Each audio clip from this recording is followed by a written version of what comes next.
구약성경 500페이지 사무엘하 21장 1절부터 22절까지의 말씀입니다.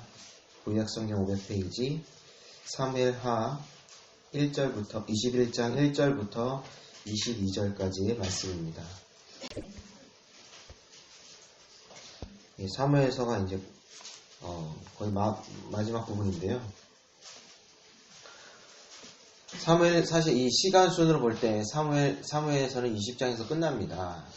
그러니까 시간의 흐름에 따라서 이제 이야기가 진행되다가 사무엘 20장에서 끝나고 그 다음에 이제 시간 순으로 볼 때 그 다음에 이야기는 열왕기상 1장으로 넘어가게 되어 있어요. 그래서 21장부터 사무엘하 21장부터 24장은 사무엘서의 부록이다라고 볼 수가 있습니다. 그러니까 직접적으로 이제 시간 순으로 이제 이어서 이해할 건 아니고요. 그러니까 21장의 이야기는 언제 일어났다. 그러니까 시간 순이 아니라 언제 일어났는지 정확하게 알 수는 없죠. 이제 추측은 할 수 있지만 정확하게 알 수는 없고 어떤 에피소드를 모은 이야기집이다. 이런 것 이렇게 볼 수가 있어요. 그렇지만 아무리 부록이다 할지라도 뭔가 이유가 있어서 이렇게 함께 이렇게 넣어놨겠죠. 1절부터 그래서 이 21장은 1절부터 14절 그리고 15절부터 마지막 절까지 이렇게 두 부분으로 나눠서 볼 수가 있습니다. 그리고 각각의 이야기가 있는데 이제 먼저 이야기를 보면요, 그냥 이제 어떤 의심 없이 이 이야기를 읽어보면은 뭐 그런가 보다 할 수 있어요. 기근이 있었죠. 이야기가 이제 대충 이렇죠. 이제 기근이 있었어요. 3년 기근이라고 했습니다. 3년 동안 기근이면 심각했겠죠. 그죠? 1년 기근도 사실 힘든데, 그죠? 2년, 3년 되면은 아마 저장해 놓은 곡식도 거의 다 떨어지고 아주 굶어 죽는 사람들도 많이 발생할 것이고 아무튼 심각했을 것 같아요. 그래서 이제 다윗이 이제 기도를 했어요. 하나님 앞에 기도했더니 하나님께서 응답하셨는데 이 기근의 원인이 뭐냐면 사울의 죄 때문이다. 사울이 기브온 사람을 죽였기 때문이다. 라고 그랬어요. 그래서 기브온 사람들에게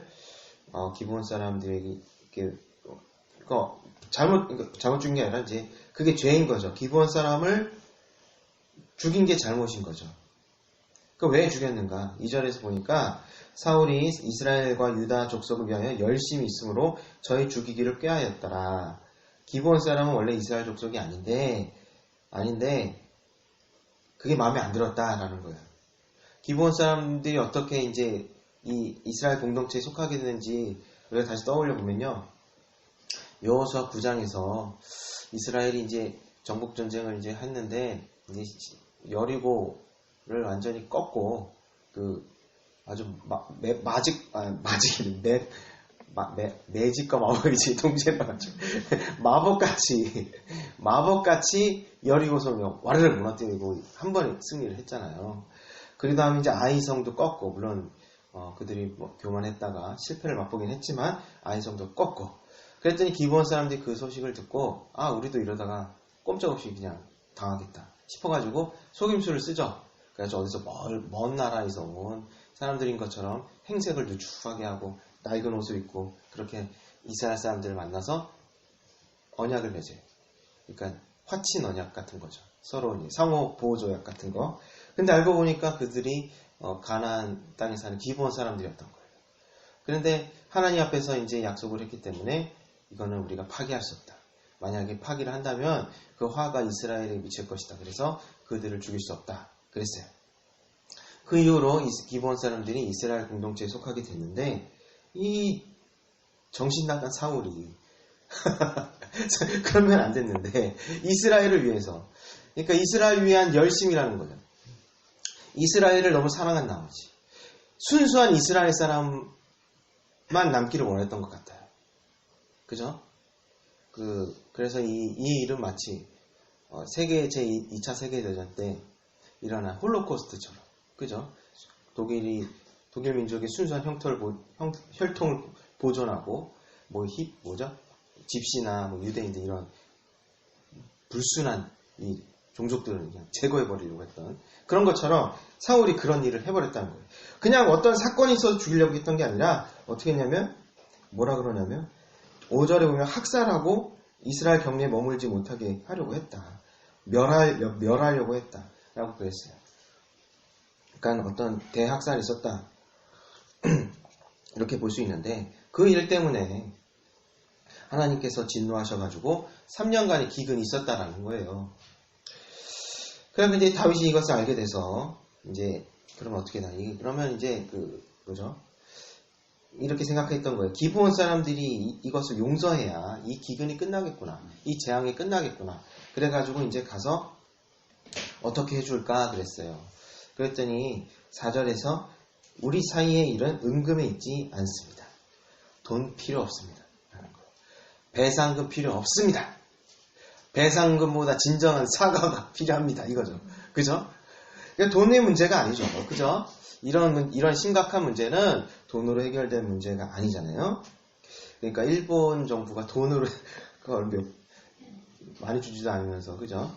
아무튼 돈으로 해결하는 그런 거 통하지 않는다. 대신 생명에는 생명으로 갚아야 한다. 근데 4절에서 보면 뭐라고 얘기하냐면 원래 사람을 이제 고의적으로 죽인 사람이 있으면 율법에 의해서 그 사람의 생명을 요구할 수가 있어요. 그런데 뭐라고 얘기하냐면 사람을 죽이는 일은 우리에게 있지 않습니다. 라고 얘기하고 있죠. 사실 우리가 율법으로 보면은 사울의 집 사람들의 목숨을 우리가 구했어야 마땅하지만 우리가 그럴 권리가 없었기 때문에 결국 뭐냐면 참아왔습니다. 이 얘기예요. 우리가 그냥 참아온 것 뿐이지 권리를 주장하지 못하고 있었습니다. 라고 얘기했더니 왕이 그러면 너희 말하는 대로 내가 하겠다. 그래서 어떻게 했냐면 그 기브온 사람들이 사울의 후손 7명을 구했어요. 자손 7을 내어주소서. 6절에 그래가지고 우리가 매달아 죽이겠습니다. 특히 그냥 참수를 하는 것도 아니고 매달아 죽인다라는 건 뭐냐면 이 나무에 매달린 자는 저주를 받은 자라 그랬어요. 율법에 의하면.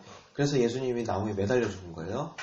괜히 그냥 죽은 것도 그냥 어떻게 죽느냐가 또 중요한 의미 있는 거예요. 어떻게 죽는지에 따라 의미가 있는데 나무에 매달려 죽는다는 것은 저주를 받아 죽이는 거예요. 그렇기 때문에 그들을 나무에 매달아 죽이겠습니다. 그래가지고 어떻게 하냐면 그렇게 해요. 근데 다만 이제 다윗이 요나단의 아들 무비보셋은 열애시키고 그 다음에 그 사울의 여기 8절에 보면 아야의 딸 리스바에게서 난 자 곧 사울의 두 아들과 그리고 누구죠? 사울의 딸 메라백에서 난 자 그러니까 손자 5명 이렇게 해가지고 사울의 아들과 손자 5을 그래서 매달아 죽여요. 기브온 사람들이.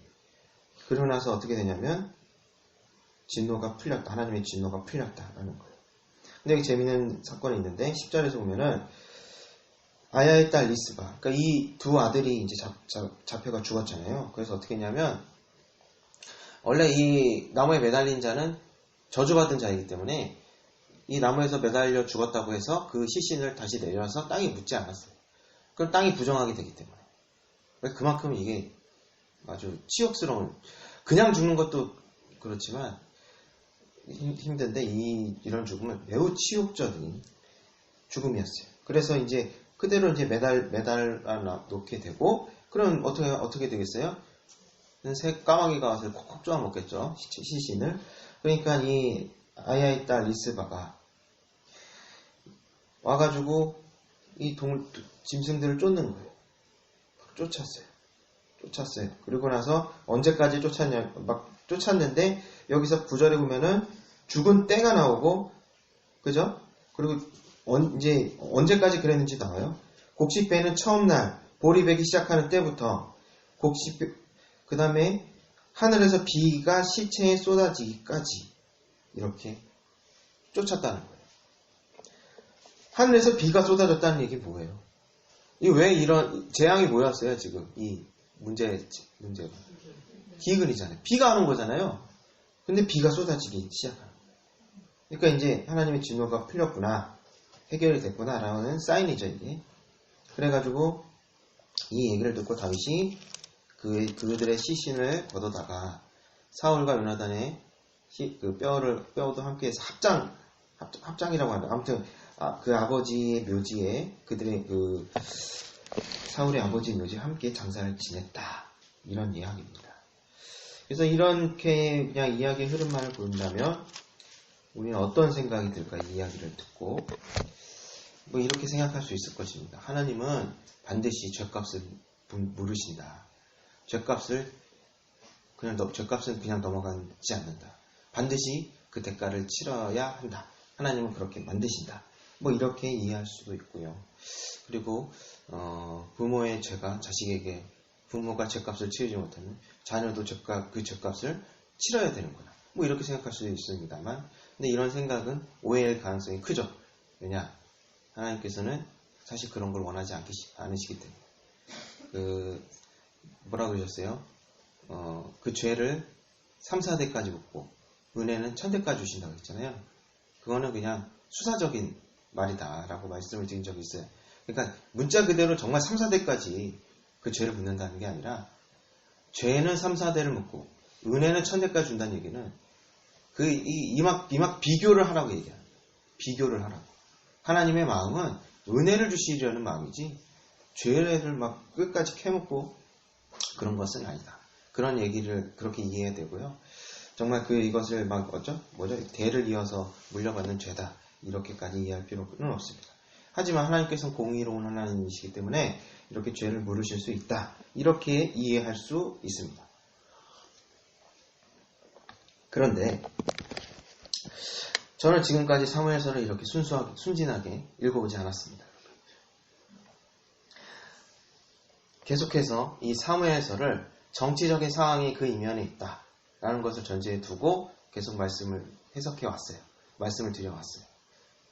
그게 어느 정도 설득력이 있었는지는 모르겠지만 사무엘서는 분명히 이 왕권 교체, 권력 다툼 이런 주제가 분명하게 드러나는 내용입니다. 근데 그런 것들을 매우 현실적으로 그려내고 있어요. 근데 그런 것들이 그냥 순진한 이야기다 라고 볼 수는 없는 것이죠. 그래서 21장의 이야기도 지금까지 우리가 사무엘서를 읽어온 방식으로 그렇게 새롭게 바라볼 수도 있다는 것입니다. 어떻게 볼 수 있느냐? 일단 여러 가지 의심될 만한 거리들이 있어요. 합리적인 의심입니다. 근거가 있다는 의심이라는 거예요. 일단 첫 번째로 뭐냐면 이 21장의 이 앞부분에 있는 이야기는 누가 누구를 죽인 이야기예요. 다윗이 사울의 후손들을 죽인 이야기잖아요. 그죠? 그런데 우리가 이제 20장에서도 봤고 그 전에 20장은 뭐냐면 세바의 반란 사건. 그 이전에 또 압살롬의 반란 사건이 있었잖아요. 그때 사울의 세력이 계속 있었다고 말씀을 드렸죠. 그러니까 사울이 죽은 이후에도 이 구 세력들, 구 기득권 집단들이 있었어요. 누구죠? 갑자기 생각이 안 나네. 그 훌륭한 장군이 있었고 아브넬이 있었고 아브넬이 죽은 다음에 어쨌든 이렇게 계속 어쨌든 지금까지 현존하고 있고 여전히 힘이 있기 때문에 누가 반란을 일으켰다. 압살롬이 반란을 일으켰다. 그럼 거기 가서 힘을 보태주고 세바가 반란을 일으켰다. 그럼 세바에게 힘을 실어주고 그랬단 말이에요. 그렇지만 다윗이 그들을 모두 처단할 수가 없었어요. 왜냐? 그러면 나라가 완전 쪼개지는 일이 되는 거거든요. 나라가 완전히 르호보암 때 나라가 쪼개지는 게 아니라 그냥 그날로 그냥 나라가 쪼개지는 거예요. 그러니까 이 다윗은 이제 나라를 쪼개는 게 아니라 이 통합하기를 원했기 때문에 그들이 반란을 일으켰어도 계속 달래고 끌어안을 수밖에 없었던 거예요. 그런데 21장의 이야기는 뭐냐면 그런 사울 집안 사람, 게다가 이 죽은 사람들이 누구예요? 사울의 아들이면서 또 손자예요. 그럼 뭐냐? 사울 집안에서도 유력한 자들, 언제든지 반란의 어떤 핵심에 설 수 있는 그런 정당성, 명분을 내세울 수 있는 그런 자들이었다는 거예요. 일단 그런 것부터 해서 의심스러운 거죠. 그죠? 어떤 이유로 죽였던 간에, 그죠? 다윗이 사울의 후계자들을 죽였다. 이것만으로도 의심스러운 거예요. 혹시 다른 정치적인 의도가 있지 않았을까? 라고 충분히 생각해 볼 수 있을 만한 부분입니다. 근데 제가 지금 이 말씀드린 거는 꼭 그렇다는 아닙니다. 왜냐? 본문에서 그렇게 말하고 있지 않기 때문에. 하지만 이 문맥에 따라서 보면은 그렇게 의심하기에 충분하다라고 말씀을 드릴 수가 있어요. 그리고 두 번째, 사울의 죄 때문에 기근이 왔다라고 했잖아요. 그죠? 그런데 사울의 죄가 뭐냐면 기브온 사람들을 죽였다라는 거예요. 학살을 하고 이스라엘을 위해서 순수성을 보존하기 위해서 이 불순한 이 속임수를 쓴 이 종족들을 제거해버리려고 했다라는 거예요. 그렇다면 이런 이야기가, 이런 사건이 여기에서 말고 이 사무엘서나 뭐 다른 성경에서 말하고 있는가? 그 증거가 있는가라는 거예요. 없습니다. 약간 그것이 알고 싶다처럼 뭔가 흥미진진하지 않나요? 증거가 없어요. 그 이전의 이야기에서 사울이 기브온 사람들 죽였다라는 말이 없어요. 이 본문에서만 말하고 있다는 거예요. 그런데 우리가 사무엘서가 어떤 책인지를 우리가 다시 이제 생각을 해보면 사무엘서는요, 다윗 중심으로 쓰여진 책이에요. 뭐냐면 사울이 왜 실패를 했고 그리고 하나님께서 왜 다윗을 선택했는지 이것을 증명하는 책이에요. 그래서 앞서도에서는 계속 어떻게 했냐면 다윗을 지켜주고 있었어요. 다윗은 결코 손에 피를 묻히지 않았다. 이것을 계속 강조해 왔고, 그죠? 그리고 하나님께서 다윗과 약속을 하셨다. 이런 것도 강조해서 쓰고 있고, 그죠? 그렇게 해서 이 다윗의 이런 정당성, 이 권력을 하나님께서 다윗을 선택하고 그들의 다윗의 그 왕가를 지켜주시겠다고 약속하셨다. 이런 것을 계속 강조하고 있었어요. 그러려면 어떻게 돼요? 기존에 있던 사울의 왕권이 실패한 왕권이다. 그거를 강조를 해야 되잖아요. 그죠? 그러니까 사울의 단점을 부각시키고 다윗의 장점을 부각시켜야 되는 거죠. 그죠? 그래서 계속 그런 방식으로 기록되어 왔는데, 그렇다면 이 사건, 사울이 기브온 사람을 죽인 사건, 근데 이 사건이 앞에 없다라는 거예요. 만약에 이 사건이 실제로 존재한다면 이 앞에서 그 사건을 언급하기에 충분한 일이었죠. 그죠? 사람들을 설득하기에 봐라, 사울이 왜 실패했는 줄 알아? 왜 하나님께 버림받았는 줄 알아? 이런 짓을 저질러서 그래. 이렇게 사람들을 설득하기에, 그러니까 이스라엘의 후손들, 이 사무엘서를 읽었을 이스라엘 후손들을 설득하기에 아주 좋은 자료가 되었을 것입니다. 근데 그런 기록은 없어요. 근데 생각해 보세요. 사울이 과연 기브온 사람들을 학살할 만한 사람이었는지.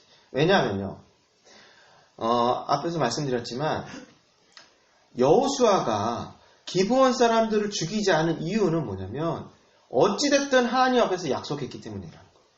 속아서 약속한 것이지만 속아서 약속했을지라도 하나님 앞에서 약속했기 때문에 우리가 이들을 죽이면 그들을 죽인 것이 이제 죄가 돼서 그 화가 이스라엘에게 미칠 것이다. 라고 생각했기 때문에 기브온 사람들 죽이지 않은 거예요. 그렇다면 근데 사울은 기브온 사람들 죽였어요. 그렇다면 사울이 기브온 사람들 죽일 수 있다는 건 두 가지 가능성이 있어요. 첫 번째, 이 여호수아서를 안 읽어봤다. 공부를 안 했다. 학창시절에 공부를 안 해가지고 그들의 조상 여호수아가 무슨 일을 했는지 몰랐다. 근데 심지어 참모들도 몰랐다. 아무도 말리지 않았다. 라는 거예요. 두 번째 가능성은 뭐냐? 다 알고 있지만 그럼에도 불구하고 사울이 고집해서 기브온 사람들 죽였다. 라는 거예요. 이렇게 두 가지 가능성이 있을 수가 있어요. 그런데 사울은 어떤 사람이냐면 하나님을 두려워했던 사람이라는 점은 맞아요. 사실. 그가 비록 하나님 말씀을 안 들어 불순종해서 버림받았긴 했지만 많은 부분에 있어서 보면은 또 하나님을 두려워했던 사람이라는 건 맞아요. 어떤 일이 있었냐면요. 블레셋과 이제 막 전쟁을 하는데 그때는 요나단이 별동대처럼 막 영웅이 됐던 사건이 있었어요. 자기 부관만 데리고 가가지고 대치 상황에서 적진에 침투해가지고 막 적진을 막 회파하고 그래가지고 그 전쟁을 승리로 이끈 사건이 있었습니다. 그때 이제 블레셋들이 막 도망을 치니까 이제 이스라엘 사람들이 쫓아갔어요. 추격을 하는데 이때 사울이 되게 황당한 명령을 내립니다. 그들을 완전히 다 섬멸하기 전까지 절대 입에 먹을 것을 대지 마라. 그런 황당한 명령을 내렸어요. 그러니까 군인이 밥도 안 먹고 무슨 싸움을 하겠습니까? 힘이 나야 뭐 싸울 거 아니에요. 근데 그런 황당한 명령을 내렸어요. 그런데 요나단이 쫓아가다가 꿀이 있는 걸 꿀을 찍어 먹었어요. 그리고 나중에 이제 그게 들통이 나가지고 사울이 자신의 아들임에도 불구하고 자신의 내린 명이 있잖아요. 명령이 있잖아요. 그래서 요나단을 죽이겠다 그랬어요. 그랬더니 백성들이 들고 일어나가지고 이게 무슨 말도 안 되는 소리입니까? 하나님이 오늘 요나단과 함께 했는데 어떻게 요나단을 죽일 수 있습니까? 하고 이제 말렸어요. 근데 사울이 어떻게 했을까 그때? 안 죽였어요. 사울은 그런 사람입니다, 여러분. 그러니까 앞에서 말씀을 드렸죠. 사울이 기브온을 사람들을 학살을 했다면 두 가지 가능성이 있었다고. 하나는 정말 여호수아가 뭔 일인지 몰랐다.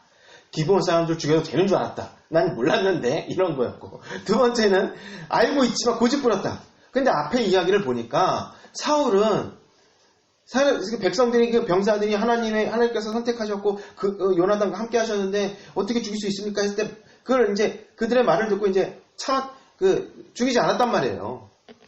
그런 사람이었어요.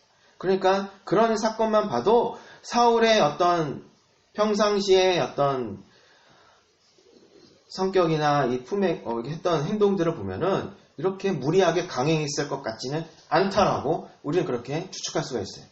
하지만 제가 말씀드리는 거는 말 그대로 유추해서 근거에 의해서 이렇게 말씀드리는 것이고 이 사건이 참이다 아니다 라고 말씀드릴 수는 없는 것입니다.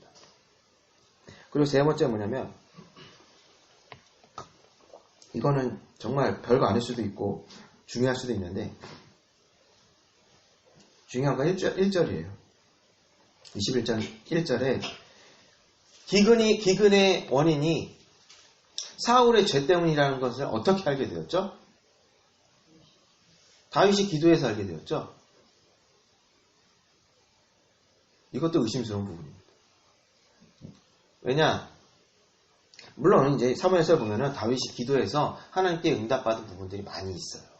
그런데 이 21장의 상황을 보면은 이미 다윗이 왕권을 장악하고 있었을 때였고, 그리고 나라가 이제 점점 이제 정리가 되어가고 있었고, 그렇다는 것은 이제 관료 제도나 이런 것들도 어느 정도 정비가 되었던 상태라고 우리가 짐작할 수가 있어요. 그럴 때라는 것은 그들에게 다윗의 곁에 제사장들이 있었다라는 것입니다.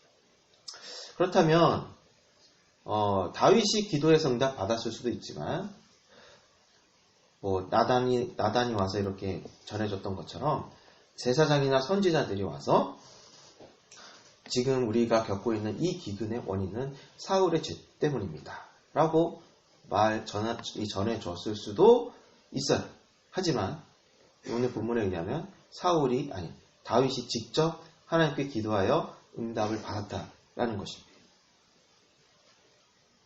이해가 되세요? 제가 말씀드리는 것은 성경을 무슨 다 찢어 발기고 막 그렇게 조작하려는 게 아니라 그렇게 볼 수 있다라는 것을 말씀을 드리는 거예요. 있는 그대로를 말씀을 드리는 거예요. 뭐냐면 제가 이렇게 말씀드리는 이유가 있어요. 이 본문이 사실 이 본문의 이야기가 참이냐 아니냐, 참이냐 거짓이냐, 사실 이게 중요한 게 아니라는 것입니다. 참이어도 되고 거짓 수도 있고 참일 수도 있어요. 근데 우리는 진짜 참의 진실이라고 우리는 믿는 것이 건강하게 이제 보는 것이겠지만 분명히 이 본문 자체가 하는 역할이 뭐냐면 다윗이라는 사람을 새롭게 보게 만든다라는 거예요. 그게 목적이 있는 것입니다. 이것을 이런 것은 이런 의심스러운 점이 있어서 거짓일 것입니다. 이것이 제가 말씀드리는 목적이 아니라는 거예요. 이 본문에 하는 역할이 뭐냐면 이 다윗이라는 그런 사람과 다윗의 행동과 이런 것을 한 번 더 새로운 관점으로 비판적인 시각으로 볼 수 있게 만든다라는 것입니다. 그 뒤에 이야기가 뭐냐면 15절부터 22절까지 이야기예요. 근데 이 이야기는 이제 앞에 이야기가 다른 이야기인데 여기서 우리가 주목해야 될 부분이 뭐냐면 15절 마지막 부분에 다윗이 피곤했다라는 것입니다. 다윗이 피곤했다. 다윗이 피곤한 와중에 누가 이제 엄청 이제 강력한 자가 16절에 다윗을 죽이려고 했는데 그때 스루야의 아들 아비새가 나타나 다윗을 구해주었다. 이 이야기. 여기서 중요한 부분은 다윗이 피곤했다는 점이에요. 그리고 이 이야기 뒤에 있는 이야기가 말하고 싶은 건 뭐겠어요? 다윗의 힘만으로 지금 그 이스라엘이 세워진 게 아니다. 라는 거예요. 이 다윗을 섬기는 많은 장수들, 그 수많은 사람들의 헌신과 노력과 희생이 있었다. 그래서 이 나라가 그렇게 세워졌다라는 거예요. 뭐냐면, 이 이야기 역시 뭐냐면, 새롭게 보게 만드는 거예요. 지금까지는 다윗을 중심으로만 봤어요. 다윗이 정당하지. 다윗이 하나님의 마음에 들게 했지. 비록 다윗의 죄가 있었지만 그럼에도 불구하고 다윗이 은혜를 받았지. 다윗이었어요. 그런데 이 21장의 이야기는 새롭게 보게 만드는 거예요. 다윗 힘만으로 다윗도 훌륭한 사람이지만 다윗의 힘만으로 이 나라가 이렇게 세워진 게 아니다. 그 이면에는 많은 사람들의 희생이 있었다. 이것을 뒤에 이야기가 해주고 있고 앞에 이야기는 뭐냐면 다윗이 했던 일이 의심스러운 부분도 있다. 충분히 의심할 만한 부분이 있다. 이렇게 생각하게 만든다라는 것입니다. 중요한 점은 뭐냐면 새롭게 다른 관점으로 보게 한다는 거예요. 그러니까 이 이야기가 잘못해서 잘한 해석이냐 잘못한 해석이냐 이런 걸 따지는 게 아니라 분명히 이 본문은 우리로 하여금 읽는 사람으로 하여금 새롭게 볼 수 있게 의도하고 있다. 이렇게 볼 수가 있는 것입니다. 이 사무엘서의 주제를 잘 표현해주고 있는 성경 구절을 꼽는다고 한다면 한나의 노래라고 할 수가 있습니다. 사무엘상 2장 6절과 특히 2장 6절과 7절을 보면요. 사무엘의 어머니 한나가 이렇게 얘기하는 부분이 있어요.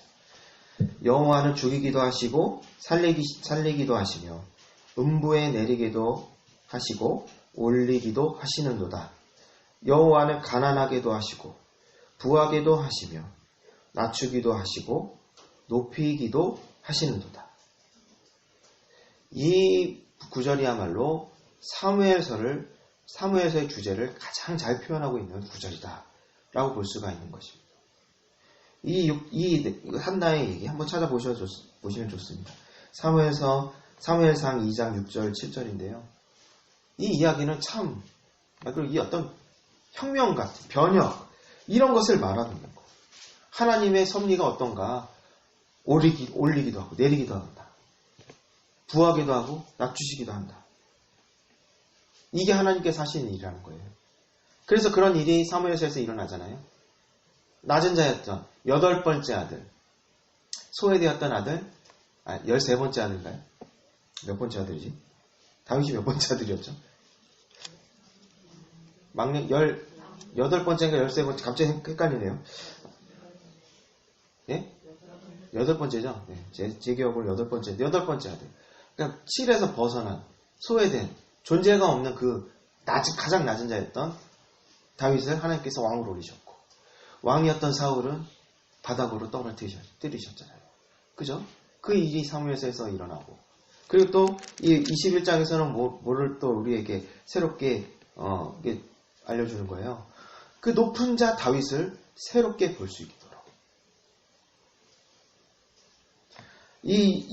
사무엘상 2장 6절과 7절 이 한나의 노래는 우리의 사고를 넓히라고 말하는 것과 같아요. 하나님은 우리 사회가 그렇잖아요. 우리 사회에서는 이런 변화가 없어요. 잘. 그죠?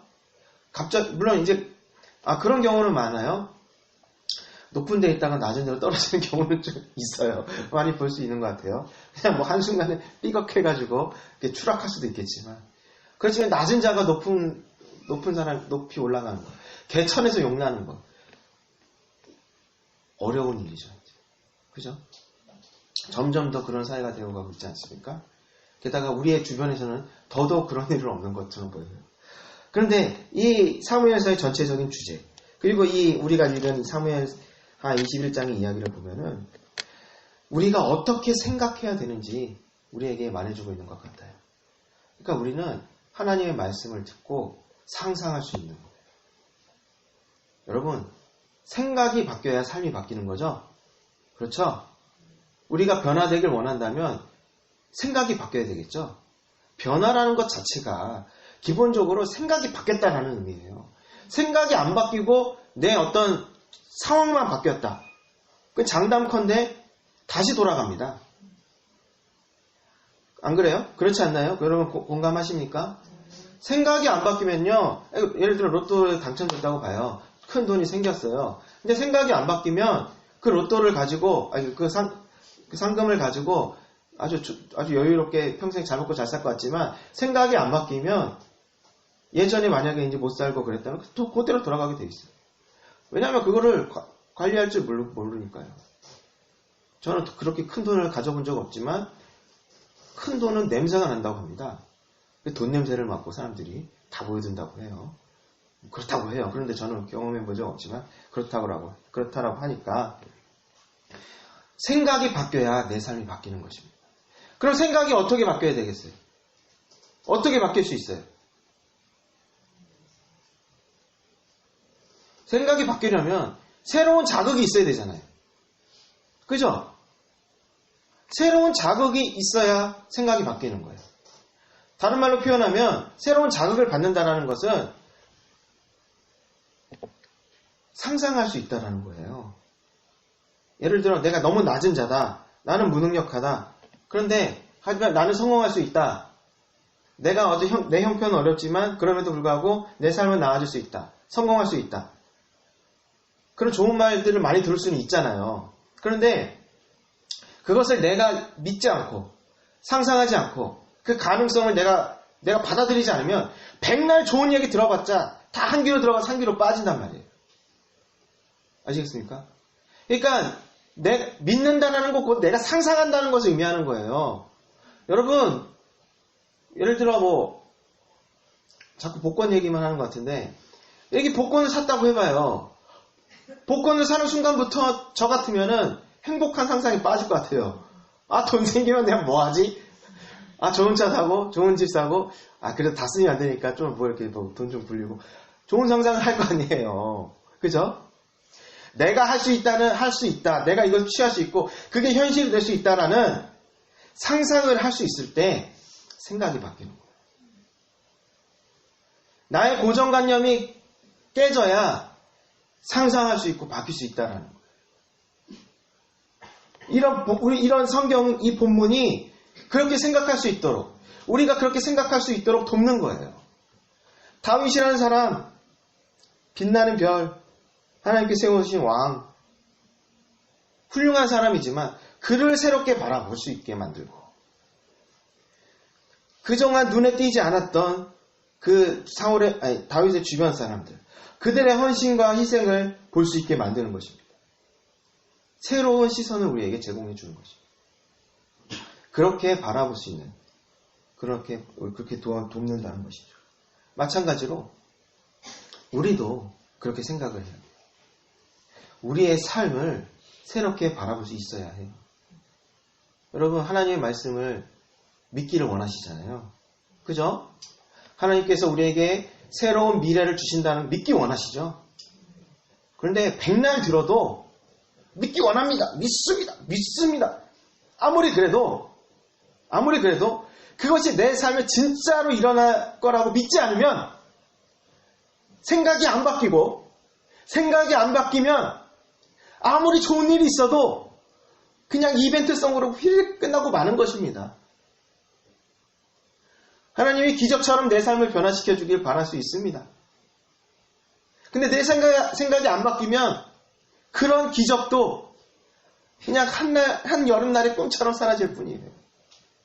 여러분 생각이 바뀌어야 됩니다. 생각이 바뀌어야 돼요. 현실로 일어날 수 있다는, 현실이 될 수 있다라는 그것 또한 하나님께서 하시는 일이에요. 하나님은요, 이 구약에 있는 내용이 정말 재미있는 이유가 뭐냐면 이야기잖아요. 기적의 어떤 이런 일이 아니란 말이에요. 물론 기적적인 사건이 있지만 전후 맥락이 있잖아요. 그죠? 그러니까 어느 날 하나님이 그냥 어느 하늘에서 손을 쭉 내밀어서 쥐락펴락 해갖고 내 삶을 이 등장인물의 삶을 도와주는 게 아니잖아요. 맥락이 있는 거예요. 다윗이 골리앗의 앞에 가기 전에 막 마음에 어떤 분노가 차오르고, 그럴 때 그 이전에 또 무슨 이야기가 있었어요, 사실. 하나님을 노래하고 하나님을 경외하면서 그들의 다윗이 양을 지켰던 이야기가 있잖아요. 스토리가. 그리고 골리앗의 앞에 나서게 되잖아요. 다윗이 결국 뭘 한 거예요? 자, 분노를 느끼고 용기를 낸 거잖아요. 그리고 또 뭐 했어요? 나서기만 하면 골리앗이 그냥 빽 죽습니까? 안 죽잖아요. 가서 돌멩이 챙겼어요. 뭐라도 던져야 되니까. 상식적으로 그걸로 죽일 수 있다고 생각할 수는 없지만 돌멩이 챙긴 거예요. 그러면 우리도 마찬가지예요. 하나님이 어느 날 갑자기 마법처럼 내 삶을 변화시켜 주겠지? 아니죠. 우리의 삶의 이야기가 있잖아요. 그리고 우리가 할 수 있는 게 있잖아요. 돌멩이 챙기고 내가 할 수 있는 일이 있잖아요. 그런 일들이 되게 보잘것도 없는 것처럼 보이지만 이 성경의 이야기는 뭐냐면 그 작은 것을 하나님께 사용하셔서 골리앗을 쓰러뜨렸다는 얘기예요. 그게 한나의 노래예요. 우리의 삶에서 왜 그런 일이 일어나지 않겠습니까? 일어나지 않을 것 같죠? 일어나지 않아요. 왜냐? 그게 현실이 될 거라고 믿지 않았기 때문에.